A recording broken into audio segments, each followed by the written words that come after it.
steaming hot water will hit freezing cold concrete this week as workers begin making the first layers of ice for the Mansfield StarCenter's 2 rinks.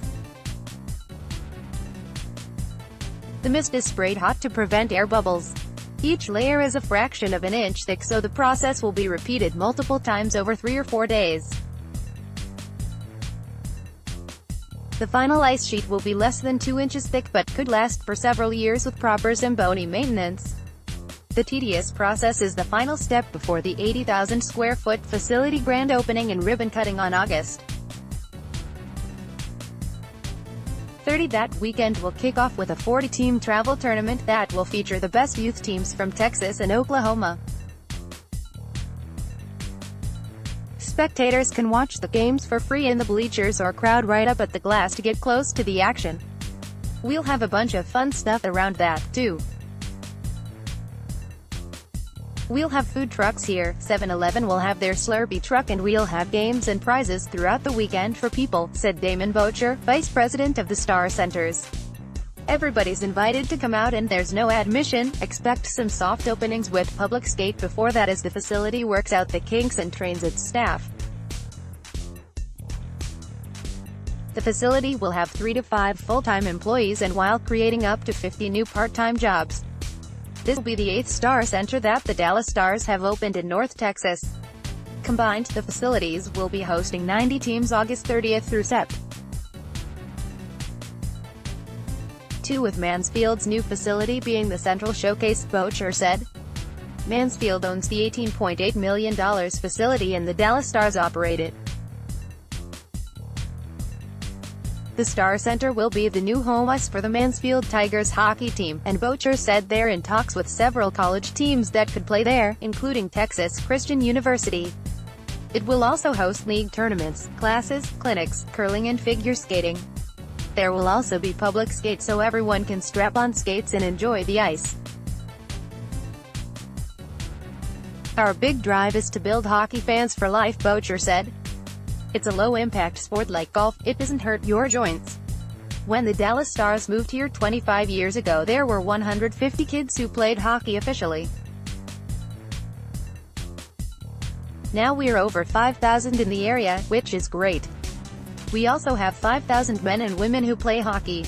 The public skate will cost about $10 an hour and get Texans comfortable with ice skating. The rink has more than 600 ice skates available for rent by the public. If we can keep that consistent, it's super important because that's what grows our business, he said. The ice rink is also flexible as it can be split in two with a curtain for team drills, or boards can be put up to separate the rink into smaller quadrants for younger children. Brian Lee, general manager for the Mansfield StarCenter, said they will also host broomball games where people run around and choose on the ice and use brooms with paddles on them to move the ball. It's a big recreational sport for people who don't know how to skate, Lee said. Opening a year late, the StarCenter was originally going to open a year ago, but multiple changes were made that increased the cost by $3.6 million and delayed the opening for a year. The Dallas Stars wanted a more efficient chiller system that recycles energy to make the ice and keep the building at a steady temperature. We would be one of the most advanced buildings right now in Texas, Bocher said. There's no air conditioners on the roof. There's no heaters in here. There's no natural gas. Everything is done by the ice plant. It's all claimed and reused for our cooling of the system, cooling of the building during the summer and heating during the winter. The extra cost also included the addition of 4 community rooms that can be rented for birthday parties and other functions. The use of Mansfield tax dollars to fund the StarCenter and the cost overruns sparked plenty of controversy in the May City Council election. The latest on the Shops at Broad. The StarCenter will be the first business to open at the Shops at Broad mixed-use project but Academy Sports.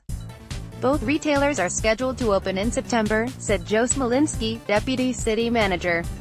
The main road leading to both shops will also be ready by then, he added.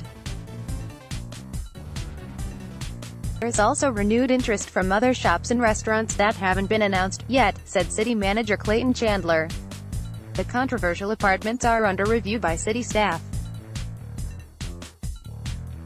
A group of residents tried unsuccessfully to overturn the Shops at Broad zoning change because of the 300-plus apartment complex 2 years ago. But not everything is on schedule. Mansfield is widening East Broad Street from Cannon Drive to US 287 to 3 lanes each direction along the front of the Shops at Broad. That project, already the bane of drivers, is now several months behind schedule, Smolinski said. Starting August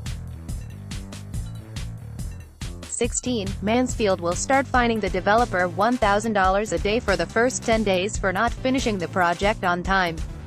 After that, the fine jumps to $2,000 a day until the project is finished. The project hit another snag when some of the concrete wasn't sloped properly for drainage runoffs.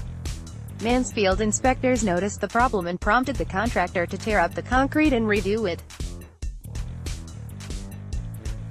When complete, traffic will be shifted to the new concrete so the other side can be redone. You'll see a lot of relief. You'll feel relief as you're driving down that, Smolinski said.